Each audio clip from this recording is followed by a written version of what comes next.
Good morning everyone, myself Deepak Dikshit. और जैसे कि हमारी क्लासेस चल रही है और रिविजनरी क्लासेस चल रही है, ऑडिट की एडवांस ऑडिटिंग ऑडिट की रिविजनरी क्लासेस है। उसके बाद आपकी BRF बिजनेस रेगुलेटरी फ्रेमवर्क, जिसमें आपको कॉन्ट्रैक्ट एक्ट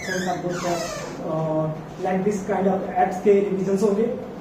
देन आपके कंपनी लॉ के रिविजन्स होंगे, मार्केटिंग के भी रिविजन्स करा देंगे टाइम। और एक जो सबसे बड़ा पार्ट है वो GST का, उसको भी रिवीजन कराएंगे। और फिर बीच बीच में आप लोग के क्वेश्चन, जैसा कि मैंने वादा किया, आप लोग को नियर अबाउट 100-200 ऑब्जेक्टिव क्वेश्चंस को भी सॉल्व कराने की कोशिश की जाएगी। साथ के साथ जो हमारा ऐप है उसको 1000 के आसपास क्वेश्चंस ऑब्जेक्टिव पे डालने की कोशिश की जा रही है। ओके, तो अभी जैसा कि मुझे रिस्पांस मिल रहा है उसके लिए आप लोग को बहुत बहुत थैंक यू कि आप बच्चे उसको देख रहे हैं और रिस्पांस कर रहे हैं। और आप लोग को जैसा वीडियो लगे उसको फीडबैक दीजिए, और जैसा आप चाहते हो कि और क्या मैं रिविजनरी वीडियो में और कौन सा टॉपिक मैं डालूं और मुझे और क्या बताना है आप लोग को, आप लोग जैसा बोलोगे मैं उस तरीके का वीडियो बना के आप लोग के लिए अवेलेबल करा दूंगा। और इसको सब्सक्राइब करते रहिए, लाइक करते रहिए और बताते रहिए। तो ठीक है, फिलहाल हम पढ़ रहे थे कंपनी ऑडिट फर्स्ट में, जिसमें हमने देखा कि पहले वीडियो में देखा कि qualification and disqualification of auditor, कौन ऑडिटर हो सकता है, कौन ऑडिटर नहीं हो सकता। देन हमने देखा कि appointment of auditor, government company में ऑडिटर कैसे अपॉइंट किए जाते हैं और आपके प्राइवेट कंपनी में ऑडिटर कैसे अपॉइंट किए जाते हैं। नाउ हमारे पास मैं तीन शब्द के बारे में बात करता हूँ, 3 वर्ड्स। एक होता है बेटा रिमूवल, एक होता है वैकेंसी और एक होता है कैजुअल वैकेंसी। वैकेंसी की बात करूं तो वैकेंसी का मतलब क्या होता है? वैकेंसी कहीं पे जगह खाली पड़ी है, मतलब वहां पे अपॉइंटमेंट हुआ ऑडिटर का, अगर मान लीजिए कि अपॉइंटमेंट एक टेन्योर उसका पूरा हो गया, 5 साल का एक टेन्योर पूरा हो गया, और वहां पे उस दिन जिस दिन एग्जाम में उस दिन उसका अपॉइंटमेंट नहीं हो पाया, तो उसको हम वैकेंसी कहेंगे कि जगह खाली पड़ी है उस ऑडिटर की। तो यहाँ वैकेंसी अलग वर्ड है। रिमूवल का मतलब क्या होता है कि हमने निकाला, कंपनी ने उस ऑडिटर को क्या कर दिया, निकाल दिया, रिमूव कर दिया। कब? एक्सपायरी से पहले, एक्सपायरी ऑफ टेन्योर। मान लीजिए कि एक एजीएम से एक एजीएम तक की उसका अपॉइंटमेंट है, उसके पहले उसे हटा दिया है, या एक टेन्योर जो 5 साल का उसके पहले ही उसको रिमूव कर दिया, हटा दिया कंपनी के द्वारा, तो उसे रिमूवल कहते हैं। तीसरा वर्ड आता है कैजुअल वैकेंसी। कैजुअल वैकेंसी क्या होता है कि एक्सपायरी जो आपका टेन्योर है, कोई भी टेन्योर हो सकता है। मान लीजिए कि मैं कहता हूँ 5 सालों की, 1 2 3 4 5 1 2 3 4 एंड 5 ईयर्स के लिए कोई भी आपका ऑडिटर अपॉइंट होता है। और वो क्या होता है, इन बिटवीन कभी भी वो क्या हो रहा है, वो ऑडिटर यहाँ पर कंपनी द्वारा निकाला नहीं जा रहा है। ऑडिटर के साथ क्या हो रहा है, या तो वो रिजाइन दे दे रहा है, वो क्या कर रहा है, या तो वो रिजाइन दे दे रहा है बच्चे, या तो उसकी डेथ हो जा रही है, या फिर कोई ऐसा रीजन हो जा रहा है जिसके कारण एक्सपायरी ऑफ टेन्योर, मतलब जिस दिन उसको जितने दिनों के लिए, जितने टाइम के लिए ऑडिटर बना, उसके पहले जिस समय उसको रीअपॉइंट होना है या फिर उसका टेन्योर समाप्त हो रहा है, उसके पहले ही उसका क्या हो रहा है, उसकी वो रिजाइन दे दे रहा है, या डेथ हो जा रही है, या फिर कोई ऐसा रीजन हो जा रहा है, तो उसको हम क्या बोलते हैं, कैजुअल वैकेंसी बोलते हैं। तो कैजुअल वैकेंसी जो हम पढ़ेंगे बेटा, अब यहाँ क्या पढ़ना है हमको ये पढ़ना है कि कैजुअल वैकेंसी के केस में हम कैसे अपॉइंटमेंट करेंगे। भाई कैजुअल वैकेंसी हो गई, अगर मान लीजिए 1 साल रहा, 2 साल रहा, तीसरे साल में रिजाइन कर दिया, डेथ हो गई, या फिर अनसाउंड में कोई एक रीजन आ गया, तो फिर हम क्या करेंगे, ठीक, कैसे दूसरा अपॉइंटमेंट ऑडिटर अपॉइंट करेंगे। क्यों? क्योंकि हमको टेन्योर तो पूरा कराना है, हमको ऑडिट तो करानी कंपनी की, कंपनीज एक्ट के रूल्स को तो फॉलो करना है। तो ऐसे केस में हम कैजुअल वैकेंसी को कैसे फिल करेंगे, तो कैजुअल वैकेंसी को फिल कैसे करेंगे उसके बारे में समझते हैं। अगेन कैजुअल वैकेंसी कौन सा सेक्शन, सेक्शन 139 सबसेक्शन 8, कहां देखना है, नॉन गवर्नमेंट कंपनी और गवर्नमेंट कंपनी, ठीक। अच्छा, अब इसको 2 पार्ट में बांटेंगे नॉन गवर्नमेंट कंपनी के केस में। पहला हम देखेंगे ड्यू टू रेजिग्नेशन। अगर रेजिग्नेशन के कारण कैजुअल वैकेंसी होती है, कैजुअल वैकेंसी फिर से बोल रहा हूं, ऑडिटर ने या तो रिजाइन कर दिया, फिर कोई और रीजन हो गया, डेथ हो गई, या कोई और कारण हो गया, तो ऐसे केस में हम नॉन गवर्नमेंट कंपनी जो गवर्नमेंट कंपनी नहीं है उसके अंदर देखेंगे। अगर ड्यू टू रेजिग्नेशन है, अगर ऑडिटर ने रिजाइन किया तो ये बड़ी बात हो जाती है, अगर ऑडिटर रिजाइन करता है तो ये बड़ी बात हो जाती है। तो ऐसे केस में अगर वहां पर कैजुअल वैकेंसी है, अगर ऑफिस खाली है, ऑडिटर ने रिजाइन कर दिया है, तो वो जो फिल किया जाएगा वो किसके द्वारा भरा जाएगा वैकेंसी, वहां पर जो नया ऑडिटर आएगा वो किसके द्वारा लाया जाएगा, बोर्ड ऑफ डायरेक्टर के द्वारा, filled by board of director. Casual vacancy due to resignation filled by board of director, objective का question. Casual vacancy filled by किसके द्वारा फिल किया जाएगा? Board of director. लेकिन ध्यान देना यहाँ पर, ये चूंकि रेजिग्नेशन के कारण है, इसलिए क्या करना होगा? आपको अप्रूवल लेना होगा। किसका अप्रूव कराना पड़ेगा? उस अपॉइंटमेंट को जनरल मीटिंग में। आगे ध्यान से सुना, अगर ड्यू टू रेजिग्नेशन आपका कैजुअल वैकेंसी होता है तो वो कैजुअल वैकेंसी भरी जाएगी बोर्ड ऑफ डायरेक्टर के द्वारा। किसके द्वारा भरा जाएगा? बोर्ड ऑफ डायरेक्टर के द्वारा। लेकिन बोर्ड ऑफ डायरेक्टर को क्या करना होगा? उसको अप्रूव कराना होगा। किसके पास में अप्रूव कराना होगा? वो आपको जनरल मीटिंग में अप्रूव कराना होगा। क्यों? क्योंकि मैं रिजाइन किया है ऑडिटर ने। ये बहुत बड़ी बात हो जाती है कि अगर ऑडिटर रिजाइन करता है तो आखिर क्यों किया उसने resign? What the reason behind कि रिजाइन क्या किया? ऐसा कोई फ्रॉड तो नहीं था, ऐसा कोई कारण तो नहीं था जिसके कारण उसने रिजाइन किया। तो कहते हैं due to resignation filled by board of director within 30 days. कहते हैं 30 दिनों के भीतर आपको वो वैकेंसी भर लेनी है। अगर कोई कैजुअल वैकेंसी होती है तो 30 दिन के भीतर बोर्ड ऑफ डायरेक्टर क्या करेंगे? कैजुअल वैकेंसी को भर लेंगे। लेकिन कैजुअल वैकेंसी को 30 दिनों के भीतर भरना भी है और उस अपॉइंटमेंट को, जो उन्होंने अपॉइंटमेंट किया, उसका अप्रूवल कराना पड़ेगा किसमें? जनरल मीटिंग में। उस अपॉइंटमेंट का अप्रूवल कराना पड़ेगा जनरल मीटिंग में। तो कितनी बातें हो गई? एक तो बोर्ड ऑफ डायरेक्टर फिल करेगा, कितने दिन में करेगा? 30 डेज में। और अप्रूवल कराएगा, किससे अप्रूवल कराएगा? वो जनरल मीटिंग में अप्रूवल कराएगा। तो ये बात हुई casual vacancy non government companies के। अगर वो ऑडिटर क्या करता है? रिजाइन करता है। तो ड्यू टू रेजिग्नेशन अगर कैजुअल वैकेंसी होती है तो कैसे हम फिल करते हैं ऑडिटर के ऑफिस को? नाउ अगर कोई दूसरा रीजन होता है, अदर रीजन, डेथ हो जाए या फिर कोई और रीजन हो जाए, उसके कारण कैजुअल वैकेंसी होती है, यानी कि टेन्योर से पहले ऑफिस छोड़ देता है ऑडिटर, तो ऐसे केस में वो सिंपल सी बात होगी, क्योंकि रेजिग्नेशन तो है नहीं, डेथ या और कोई रीजन होगी, तो ऐसे केस में बोर्ड ऑफ डायरेक्टर डायरेक्टली उसको फिल कर देगा। कितने दिन के भीतर? 30 डेज के भीतर। तो जल्दी से हम करेंगे बेटा रिवाइज कि नॉन गवर्नमेंट कंपनी के केस में कैजुअल वैकेंसी अगर ड्यू टू रेजिग्नेशन है तो क्या करेंगे? बोर्ड ऑफ डायरेक्टर कितने दिन में? 30 डेज में। और उसके बाद क्या करेंगे? वो अप्रूवल लेंगे। कहां लेंगे? आपको जनरल मीटिंग में। लेकिन अदर रीजन है तो कौन करेगा फिल? Board of director. कितने दिन में? 30 डेज में। ठीक। अगर कैजुअल वैकेंसी कहां हो रही है? गवर्नमेंट कंपनीज में। गवर्नमेंट कंपनी में कैजुअल वैकेंसी हो रही है तो यहाँ कहते हैं उसको अपॉइंट कौन करेगा? सीएजी करेगा, controller auditor general of India appoint करेगा। ठीक है, controller auditor general of India appoint करेगा किसको? उस कैजुअल वैकेंसी को फिल करेगा, कैजुअल वैकेंसी को फिल करेगा। ठीक। और controller auditor general of India अगर वो कितने दिन में करना होगा? With in 30 days. 30 दिनों के भीतर सीएजी को क्या करना होगा? ऑडिटर को कैजुअल वैकेंसी फिल करनी होगी। कैजुअल वैकेंसी जो हुई है ऑडिटर के ऑफिस में उसको फिल करना होगा कितने दिन के भीतर? 30 डेज के भीतर। और अगर ऐसा नहीं कर पाता, सीएजी फेल हो जाता है, नहीं कर पाता है, वो कैजुअल वैकेंसी को फिल नहीं कर पाता है 30 डेज में, तो कहते हैं किसके द्वारा किया जाएगा बेटा? बोर्ड ऑफ डायरेक्टर के द्वारा 30 डेज में। कितने दिन में? 30 डेज में। ठीक बात। तो casual vacancy I think clear हो गया होगा। और यहाँ से ऑब्जेक्टिव देखो, ऑब्जेक्टिव जब भी उठता है ना, डेट हो गया, फॉर्म नंबर हो गया, ऐसी जगहों से ज्यादा उठता है। तो ये casual vacancy I think clear कि कैजुअल वैकेंसी क्या हो गया? अगर समय से पहले, टेन्योर जिस दिन कंप्लीट हो रहा है उससे पहले ड्यू टू रेजिग्नेशन या अदर अन्य कारणों से अगर ऑडिटर का ऑफिस खाली होता है उसको हम क्या कहते हैं? हम लोग कैजुअल वैकेंसी कहते हैं। और वो नॉन गवर्नमेंट कंपनीज में अगर ड्यू टू रेजिग्नेशन है तो 3 बातें। पहली बात, कौन फिल करेगा? Board of director. कितने दिन में? 30 दिन में। और उस 30 दिन और क्या करेगा? वो अप्रूवल लेगा। कहाँ लेगा? जनरल मीटिंग में। ठीक बात। और अगर वो अदर रीजन से कर रहा है नॉन गवर्नमेंट कंपनी में तो कौन फिल करेगा? Board of director. कितने दिन में? 30 डेज में। गवर्नमेंट कंपनी है तो कौन करेगा? Controller auditor general of India करेगा। कितने दिन में? 30 डेज में। नहीं कर पाता है, फेल होता है तो कौन करेगा? Board of director. कितने दिन में? 30 डेज में। अच्छा, अब बात करेंगे बच्चों रिमूवल की बात करेंगे। किसकी बात करेंगे? Removal. Removal of company auditor before expiry. Removal हो रहा है लेकिन कब हो रहा है? Before expiry. ये भी बहुत बड़ी बात है। देखो, अब ऑडिटर को अगर ऑडिटर रिजाइन करता है तो क्यों करता होगा रिजाइन? बहुत बड़ी बात होती है। इसमें है बहुत पॉइंट्स आते हैं बेटा, नोटिस आता है, स्पेशल बहुत देना पड़ता है ऑडिटर को भी, क्यों कर रहा है रिजाइन। ठीक है, अगर ऑडिटर रिजाइन करता है या ऑडिटर रिमूव किया जाता है, दोनों एक बड़ी घटना है। ऑडिटर के रिजाइन करने का मतलब या तो उसको वहां पे ऐसी कोई प्रॉब्लम दिखी होगी कि उसने उसको रिजाइन कर दिया। एक बहुत बड़ा, मैं फेमा जब पढ़ाऊंगा तो मैं आपको बताऊंगा, फेमा कह रहा हूँ, और भी बहुत सारे आईबीसी है वहां पे समझाया जाता है, या फिर बहुत सारे ऐसे केसेस है, मनी लॉन्ड्रिंग के केसेस है। आप सबसे बड़ा एक केस है बेटा, मैं बताऊं विजय माल्या का।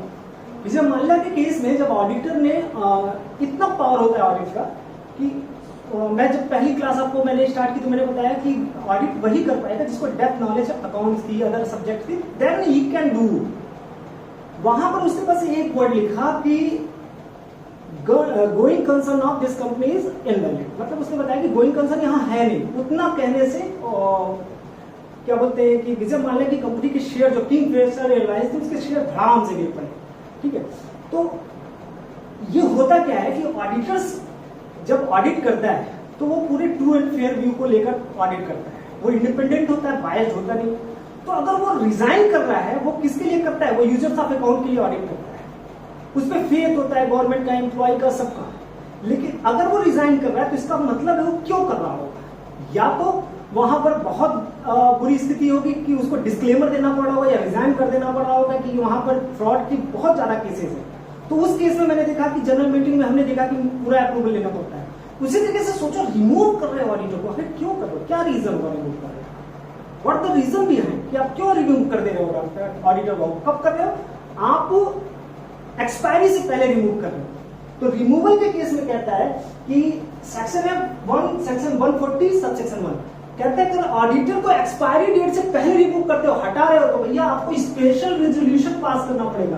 क्या पास करना पड़ेगा, स्पेशल रेजोल्यूशन, मीटिंग के अंदर स्पेशल रेजोल्यूशन पास करना पड़ेगा। हमने बात की है कंपनी लॉ में स्पेशल रेजोल्यूशन किस मीटिंग में पास होता है, पीजीएम में पास होता है। तो स्पेशल रेजोल्यूशन पास करेंगे, और स्पेशल रेजोल्यूशन नहीं प्लस साथ के साथ आपको अप्रूवल लेना पड़ेगा। प्रीवियस अप्रूवल का मतलब क्या होता है, पहले ले लीजिए अप्रूवल भाई साहब, पहले आप अप्रूवल ले लीजिए, किससे, सीजी से। सीजी का मतलब क्या होता है, सेंट्रल गवर्नमेंट। क्या होता है, सेंट्रल गवर्नमेंट।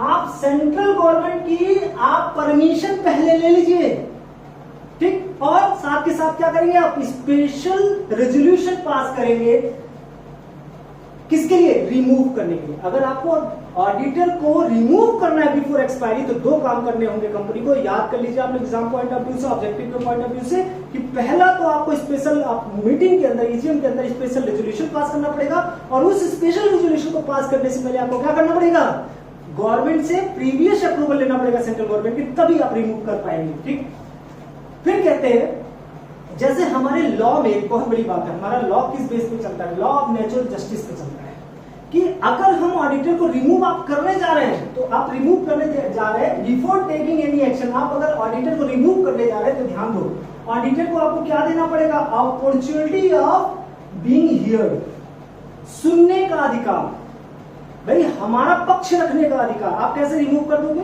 बिना उसको सुने, बिना जाने की आखिर रीजन क्या है, क्यों आप उसको रिमूव कर रहे हैं, तो ऑडिटर को सुनने का अधिकार आपको देना पड़ेगा। क्लियर होगा।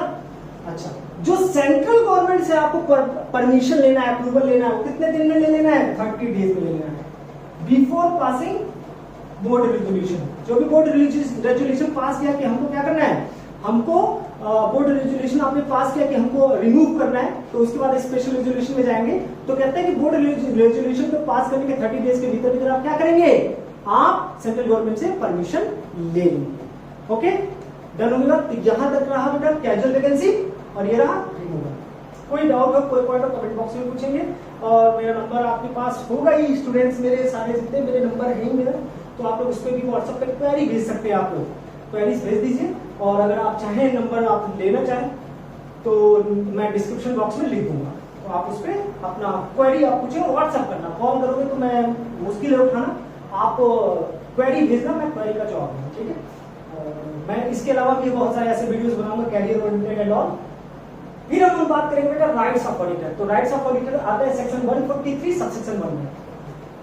ओके, उसमें दो तरह के राइट्स हैं, अधिकार। ऑडिटर को दो तरीके के अधिकार दिए गए। पहला, access all time books of accounts and vouchers. कहते हैं पहला अधिकार दिया है कंपनीज एक्ट ने ऑडिटर को कि बुक्स को एक्सेस करना। जब भाई ऑडिट करने जा रहे हैं, हम किसका ऑडिट करने जा रहे हैं, बुक्स ऑफ अकाउंट्स का, फाइनेंशियल इंफॉर्मेशन का, तो कहते हैं अधिकार है उसको किस चीज का, कि वो किसी भी समय, ऑल टाइम, किसी समय वो क्या कर सकता है, बुक्स ऑफ अकाउंट्स और वाउचर को एक्सेस कर सकता है, मांग सकता है, आपसे देख सकता है। कहां पे, वो आपके रजिस्टर्ड ऑफिस में भी, आपने कंपनी लॉ में पढ़ा होगा, रजिस्टर्ड ऑफिस में भी, और उसके साथ साथ कहां पे, उसके ब्रांच ऑफिस में भी वो एक्सेस करने का अधिकार है, राइट है उसके पास, उसको कंपनी मना नहीं कर सकती। फिर कहता है दूसरा अधिकार क्या है, ऑब्टेन्ड इंफॉर्मेशन, उसको इंफॉर्मेशन ऑब्टेन करने का अधिकार है, उसको डिनाई नहीं कर सकते कंपनी के कोई भी कर्मचारी, उसको ऑब्टेन इंफॉर्मेशन देने से मना नहीं कर सकते। कैसे है ये इंफॉर्मेशन का यहाँ मतलब क्या है?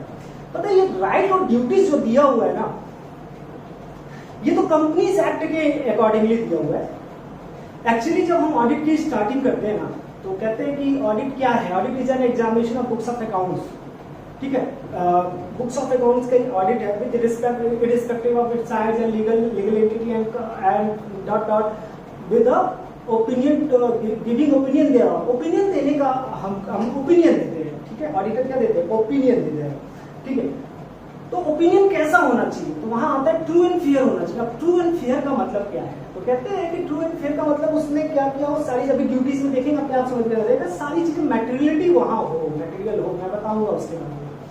तो जब ट्रू एंड फेयर व्यू की बात आती है तो कहते हैं ऑडिटर को एक बात पे बहुत ज्यादा फोकस करना होगा, रोमम पे। रोमम का मतलब risk of material miss statement, कि कहीं पूरे इंटायर ऑडिट में जब ऑडिट करने जा रहा है तो उसको देखना हो कहीं risk of material miss statement ना हो।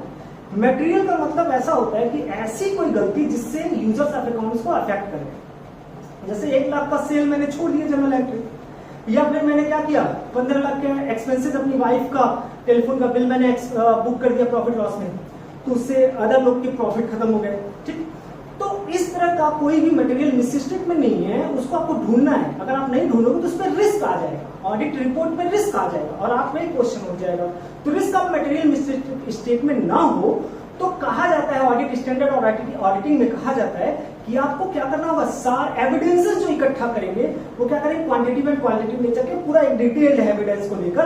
तो सोचो वहां पे स्टैंडर्ड बना, और कंपनीज एक्ट भी वही बात कह रहा है कि आपको क्या करना, उन्होंने अधिकार दे दिया आपको कि आप इंफॉर्मेशन ऑब्टेन करने का पूरा अधिकार है, आपको बुक्स देखने का पूरा अधिकार है। इसका मतलब जब आप ऑडिट करने जा रहे हैं तो स्टैंडर्ड कह रहा है भाई साहब, जब ऑडिट करने जाएंगे तो स्टैंडर्ड और ऑडिटिंग कहता है कि जब आप ऑडिट करने जाएंगे तो फुल आप इंफॉर्मेशन ऑब्टेन करने का, इंफॉर्मेशन ऑब्टेन करने का मतलब वाउचर्स हो गए, डॉक्यूमेंट्स हो गए, जितने भी चीजें मैं बताऊंगा बाद में।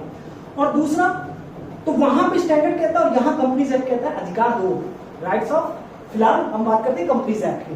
तो कहते हैं कि राइट ऑफ जो ऑडिटर है उसमें 2 है। पहला बुक्स ऑफ अकाउंट्स वाउचर्स, चाहे वो रजिस्टर्ड ऑफिस में रखा हो चाहे ब्रांच ऑफिस में रखा हो, किसी टाइम एक्सेस करने का अधिकार, और अदर इन्फॉर्मेशन जो भी इन्फॉर्मेशन ऑब्टेन करना चाहता है, वो जो भी चाहता है वाउचर के बारे में, एविडेंसेस के बारे में, वो इन्फॉर्मेशन वो पाने का अधिकार है, ठीक है।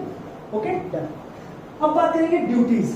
ऑडिटर्स की ड्यूटीज क्या है बच्चों? ड्यूटीज जो है ना, यही आप बात कर सकते हो कि ये जो मैं ड्यूटीज में बात करूंगा ना, यही चीज क्या कहता है, अगर ये बातें आपने कर ली ना ऑडिटर ने, तो उसका रिपोर्ट ट्रू एंड फेयर हो जाता है। मतलब कि देखो ऑडिट, देखो मैं ड्यूटीज अभी पढ़ूंगा नहीं, ड्यूटीज को मैं पढ़ने नहीं जा रहा, ध्यान से समझते हैं। जब मैं ऑडिट करने जा रहा हूं तो जो फाइनेंशियल इंफॉर्मेशन की ऑडिट करने जा रहा हूं, तो बैलेंस शीट, प्रॉफिट लॉस और उससे रिलेटेड जितने भी जनरल एंट्रीज और सारी चीजें, उसको मैं ऑडिट कर रहा हूं। तो मुझे देखना क्या होता है, हमको देखना ये होता है, एक तो कंप्लायंसेस है, लीगल कंप्लायंसेस कि कंपनीज एक्ट है तो उसको वो फॉलो कर रहा है कि नहीं, इनकम टैक्स फॉलो कर रहा है कि नहीं, जीएसटी फॉलो कर रहा है कि नहीं, दूसरा उसके सारी चीजों, पीएफ फॉलो कर रहा है कि नहीं, दूसरा अकाउंटिंग रूल्स वो फॉलो कर रहा है कि नहीं। अकाउंटिंग रूल्स में बेसिक कॉन्सेप्ट आ जाते हैं, एजम्पशंस आ जाते हैं, कॉन्सेप्ट आ जाते हैं, डेबिट क्रेडिट के रूल आ जाते हैं, अकाउंटिंग स्टैंडर्ड आ जाता है, इंड एस आ जाता है। अगर 250 से नीचे वाली कंपनी तो अकाउंटिंग स्टैंडर्ड, 250 से ऊपर वाली कंपनी है तो इंड एस आ जाता है, ठीक है।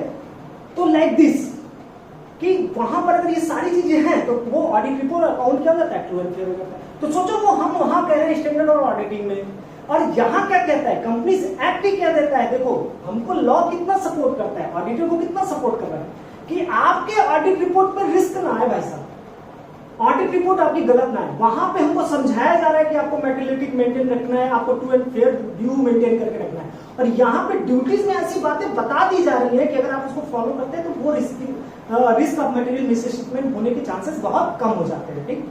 और वहां यहाँ पे बेटा ड्यूटीज में एक और पॉइंट आता है कारो का, कंपनीज ऑडिटर्स रिपोर्ट जो आते हैं, कारो जो है हमारा ऑर्डर 2016, वो आप बीकॉम के लिए अलग से, मुझे अगर कारो किसी कोई अगर जिसको चाहिए कारो कमेंट बॉक्स में लिखना, कारो को भी मैं समझा दूंगा, ठीक है। ये ड्यूटीज में आता है वो। अच्छा, तो ड्यूटीज में बहुत सारे पॉइंट्स हैं, जैसे इंक्वायरी में देखेंगे तो इंक्वायरी को मैंने बांट रखा है, inquiry and reporting.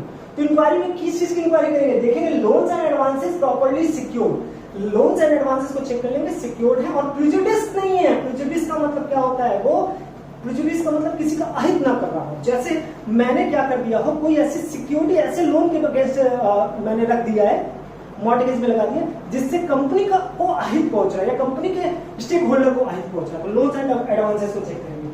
Book entries are not prejudice, ऐसी बुक एंट्रीज हैं जिससे क्या हो रहा है, कंपनी के एम्प्लॉय या गवर्नमेंट या किसी को क्या हो रहा है, उसको नुकसान पहुंच रहा है, उसके अगेंस्ट जा रहा है, प्रेजुडिस हो रहा है।